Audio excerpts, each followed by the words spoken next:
Elle avait une amie riche, une camarade de couvent qu'elle ne voulait plus aller voir, dont elle souffrait en revenant. Et elle pleurait pendant des jours entiers de chagrin, de regret, de désespoir et de détresse. Or, un soir, son mari rentra, l'air glorieux, et tenant à la main une large enveloppe. « Tiens, dit-il, voici quelque chose pour toi. »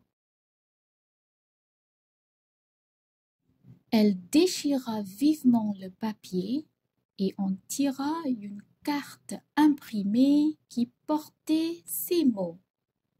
Le ministre de l'Instruction publique et Madame Georges Ramponneau prient Monsieur et Madame Loisel de leur faire l'honneur de venir passer la soirée à l'hôtel du ministère le lundi 18 janvier. Au lieu d'être ravie comme l'espérait son mari, elle jeta avec dépit l'invitation sur la table, murmurant: « Que veux-tu que je fasse de cela? Mais, ma chérie, je pensais que tu serais contente. Tu ne sors jamais, et c'est une occasion, cela, une belle. J'ai eu une peine infinie à l'obtenir. Tout le monde en veut. C'est très recherché et on n'en donne pas beaucoup aux employés. Tu verras là tout le monde officiel. »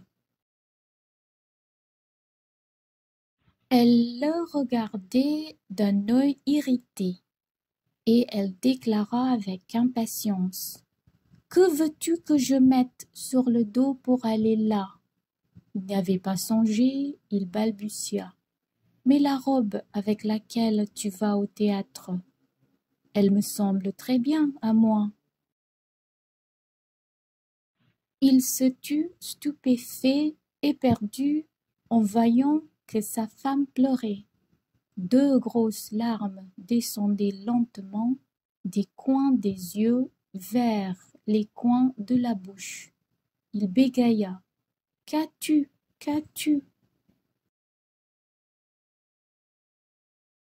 Mais par un effort violent, elle avait dompté sa peine et elle répondit d'une voix calme, en essuyant ses joues humides: « Rien. Seulement, je n'ai pas de toilette et par conséquent, je ne peux aller à cette fête. Donne ta carte à quelque collègue dont la femme sera mieux nippée que moi. »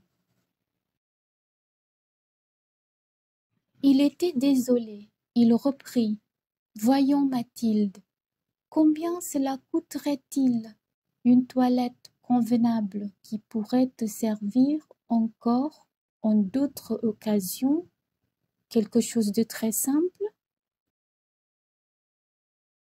Elle réfléchit quelques secondes, établissant ses comptes et songeant aussi à la somme qu'elle pouvait demander sans s'attirer un refus immédiat et une exclamation effarée du commis économe. Enfin, elle répondit en hésitant: « Je ne sais pas au juste, mais il me semble qu'avec 400 francs, je pourrais arriver. » Il avait un peu pâli, car il réservait juste cette somme pour acheter un fusil et s'offrir des parties de chasse l'été suivant dans la plaine de Nanterre, avec quelques amis qui allaient tirer des alouettes par là le dimanche.